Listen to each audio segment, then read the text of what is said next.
So as the comrade has already mentioned, I'll be talking about the mass protest movement against the AfD and what lessons this can bring for us in the fight against fascism. And I hope that I can learn from all of you in the discussion and that we can come to some common ground.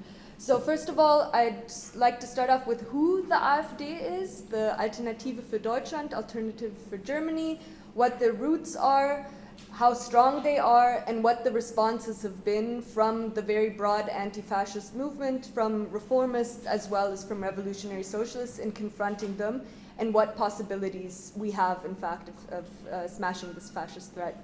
So the Alternative für Deutschland, Alternative for Germany, was founded in 2013, over 10 years ago, and they started out as a mishmash of EU skeptical people, neoliberals, as well as people from the far-right nationalistic racists. And over the years, I mean, it's a bit of a complex history, but after the 2015 so-called refugee crisis, when people, especially from Syria and Afghanistan, fled wars that had been caused or helped perpetrated by Western nations, by Western imperialism, fled to Germany, the AfD jumped on this bandwagon as their main focus, racism and fighting against refugees and migrants. And they took on, they were at the forefront of leading Islamophobic narratives. So during their election campaigns, even back then, they had posters up that showed white women in bikinis, and it said, we want white women, they didn't say white women, they said, we want bikinis and not burqas, you know, and juxtaposed these things. They drew on extremely nationalistic fascist arguments of the Great Replacement theory, that migrants and brown-skinned people and Muslims are here to replace a white population. They had posters of white pregnant women and saying, we create Germans, you know? So this is the narrative, this is the positions that they want to put to the fore. And over the years, those who were part of the party in its founding, those neoliberal, more EU skepticist line of thought, these people left the party, and it's currently in the hands of those who have a very strong nationalistic, right-wing, fascist rhetoric and politics. And this revolves around the person of Björn Höcke. He is a former history teacher, ironically, and he formed a faction within the AfD called Der Flügel, the Wing, that was officially disbanded, but it has most of the power of the party in its hands. And what do I mean when I say, okay, they have a fascist rhetoric of Great Replacement, but they also have fascist policies. Back in 2018, there were racist pogroms in Eastern Germany against migrants and refugees, and afterwards there was a demonstration for the pogroms, which Björn Höcke participated in, as well as leading Nazis from throughout the country. So this is the state of the party in its content and what it represents currently. It's a fascist party to its core. It doesn't have, like we know from German history, kind of SS on the streets. It doesn't have that yet. It doesn't have forces on the streets that are physically beating people. But this is in formation. I mean, they're growing more and more in popularity. In the last elections, Germany had federal elections in February 2025, and the AfD got 20%, and that was a landslide victory because they were able to increase their numbers by over 10%. It looks even worse in Eastern German states, in individual states in the East, where they have over 30%, and they are represented currently in every single parliament, regional parliament, every state parliament in Germany. And because, and I'll go into that in a second, because there has been a position by the mainstream of the bourgeois parties to not officially yet go into a coalition with the AfD. The AfD isn't in power in any of the regional parliaments or in federal parliaments, although they could be because of their numbers. There have been maneuvers of other parties coming together into coalition governments to hinder them from coming into power, but still they have the ability to block many resolutions, and they effectively influence many of the policies, and I'd like to get into that now. Why has the AfD been able to become so popular? Why has a far-right, now fascist party been able to win so many voters, especially also voters who traditionally also voted for the left, especially in Eastern German states, ones who voted for the reformist Die Linke party? And maybe as an example, I'd like to give the former German foreign minister, Annalena Baerbock, went on TV back when she was still Minister for Foreign Affairs and said that because Germany has to spend money on rearmament, because we have to spend money on imperialism, she didn't use imperialism, but because we have to use it for imperialist warfare, because we need to spend money on arms and to prepare for a hypothesized threat of a Russian invasion, we need to cut on social spendings. We need to cut when it comes to schools. We need to make cuts when it comes to public infrastructure, to wages, and the list goes on. So by a crisis that has been produced by the capitalist parties, by the parties in Germany that have been managing capital for the German state, they have given the fertile ground for the AfD to come in with their arguments. Next to the economic question, which is inherently interwoven with questions of oppression and questions of racism and sexism, the mainstream parties have pushed a racist line that has allowed for the AfD to win a fertile ground. And here the question specifically of Palestine is very, very central. Although some would like to push it to the side, it takes on a central stage here. The first time that in German parliament every party, so the ones, this is in October 2023, the first time that all parties in German parliament voted together on a political motion, so that's from the far right, from AfD, Alternative for Germany, the Christian Democrats, CDU, FDP, the Liberals, SPD, the Social Democrats, the Greens, Grünen, and Die Linke. They all voted unanimously 1 week after the 7th of October to support Israel and to deport migrants who go against the reason of state, who go against this conditionless support for Israel. And this has been one of the driving factors which has given the AfD more potential to win. So this narrative that the German parties, the mainstream bourgeois German parties have taken on of an imported anti-Semitism has given the AfD, pretty much put the AfD's position into the mainstream. So this used to be a fringe argument that many people wouldn't buy off on. But when the ruling parties at the time, the coalition that fell apart last year, so that's was from the Social Democrats, the Greens, and the Liberals, they passed a resolution, a non-binding resolution, where they said one of the main causes of anti-Semitism in Germany was from an imported anti-Semitism brought from Muslim immigrants. And the AfD, one of their representatives in parliament, who by the way is the granddaughter of the finance minister of Hitler, Beatrix von Storch, went up on stage and said, I thank the Greens because they're bringing in arguments that used to be our talking points and now you're making them mainstream. She thanked them. And it's not only on the question of Palestine, but this whole narrative of migrants destroying Germany, of stealing German workers' jobs. This narrative has been taken up by the ruling class because they need this narrative to distract from the fact that they are in fact through their austerity measures, ruining the living situation, that the capitalists are ruining the living situation of the German working class. Of course, as always, migrants are a very useful scapegoat in this regard. And a few weeks after the 7th of October, then Chancellor Olaf Scholz from the Social Democrats gave a speech and went on headlines saying that we need to deport more people, that these migrants and refugees pose a threat. So this has been the fertile ground.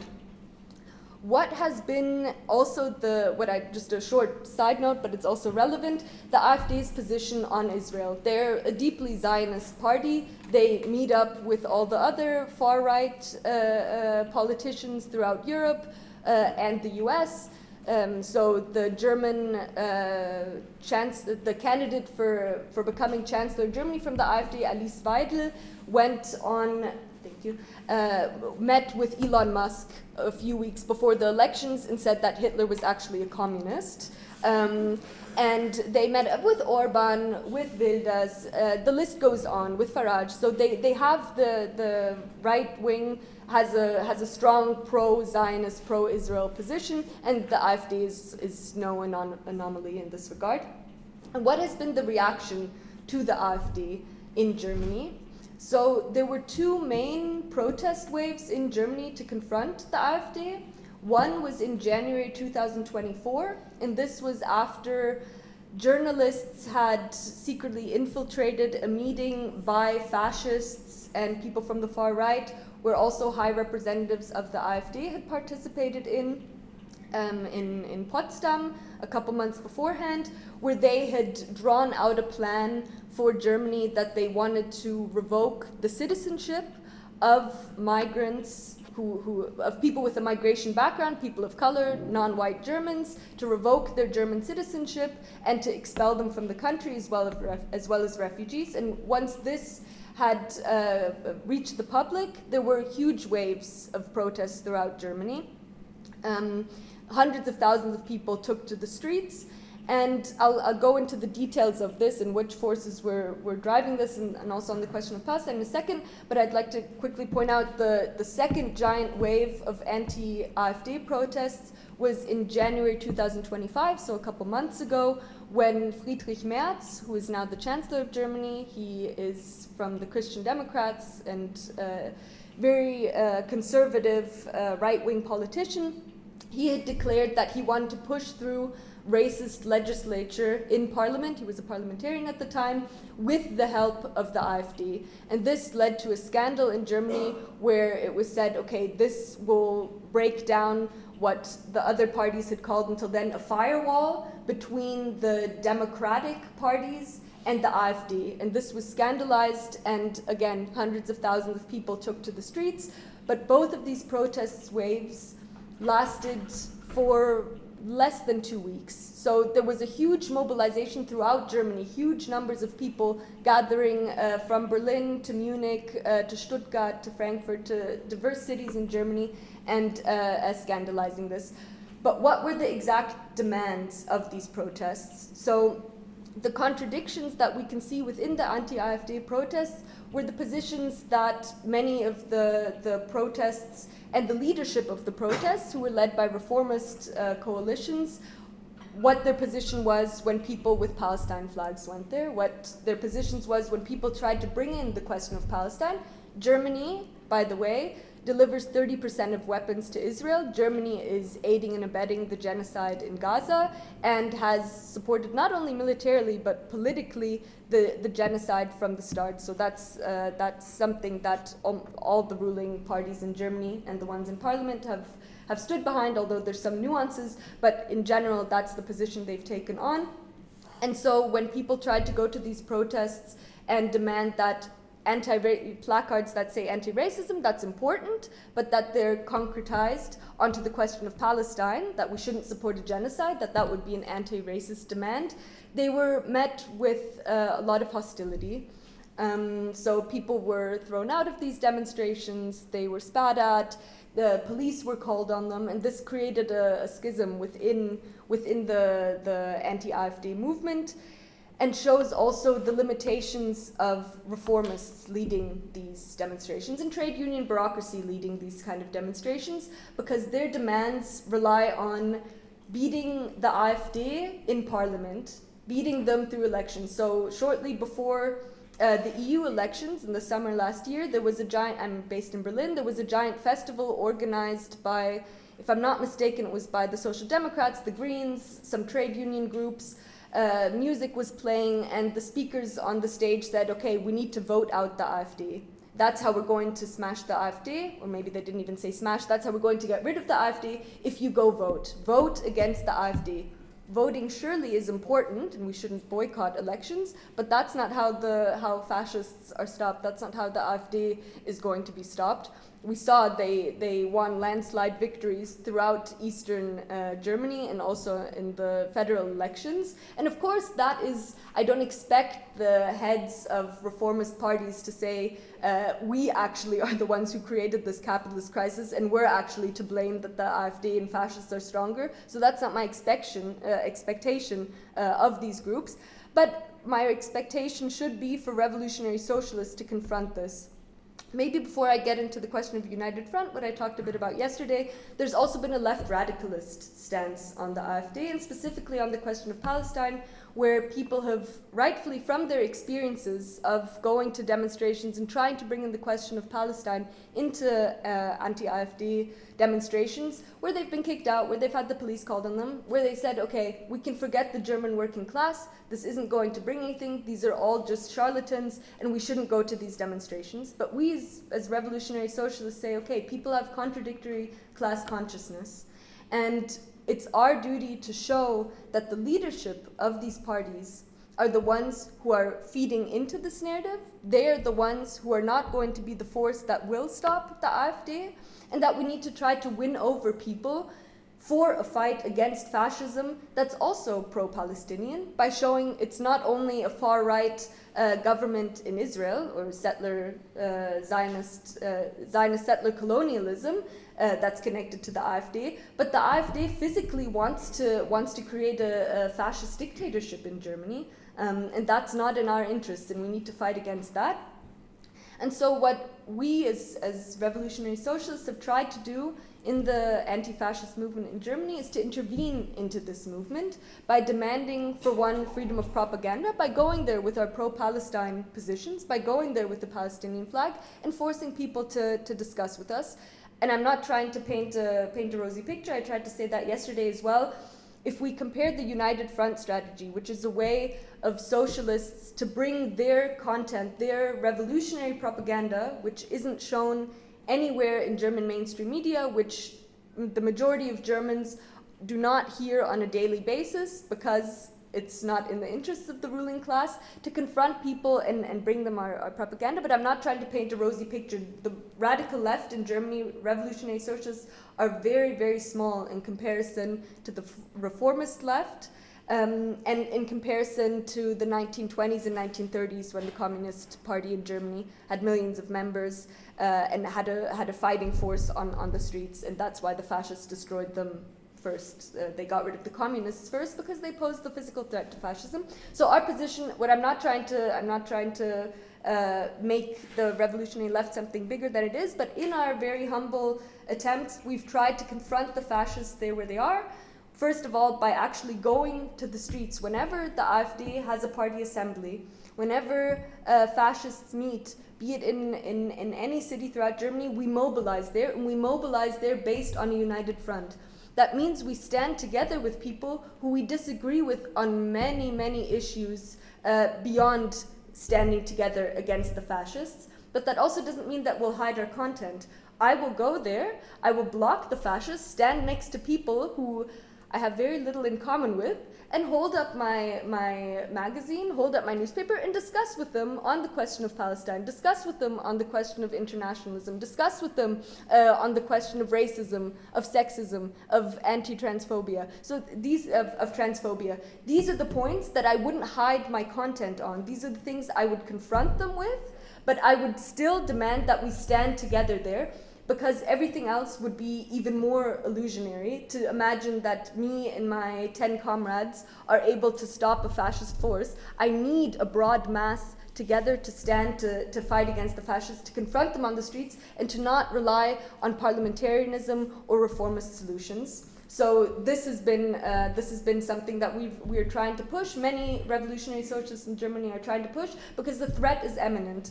And for those who weren't there yesterday, I tried to give from the example of the Egyptian revolution. Once a revolutionary moment arises, and once it's crushed, as is the case in Egypt with the military dictatorship, organizing becomes very, very, very difficult. And it's difficult to imagine for us who are in a bourgeois democracy, an authoritarian bourgeois democracy. I mean, we see the steps that Germany is leading with repressing the Palestine Solidarity Movement. But when a dictatorship is set up, the way that they go against the opposition, imprisonment, death, and exile, are the solutions that the military dictatorship chooses. And so for us, it's necessary to fight against the fascists while also fighting against the festering core of it, which is capitalism, and which are the parties that have been managing capitalism in Germany, and to fight against them, that they are not the ones. The Social Democrats, the Reformist Die Linke Party, and the Greens are not the ones who are going to be saving us, and that my positions are also geared against them, but together we can stand against the fascists and then lead the struggle on. Thank you.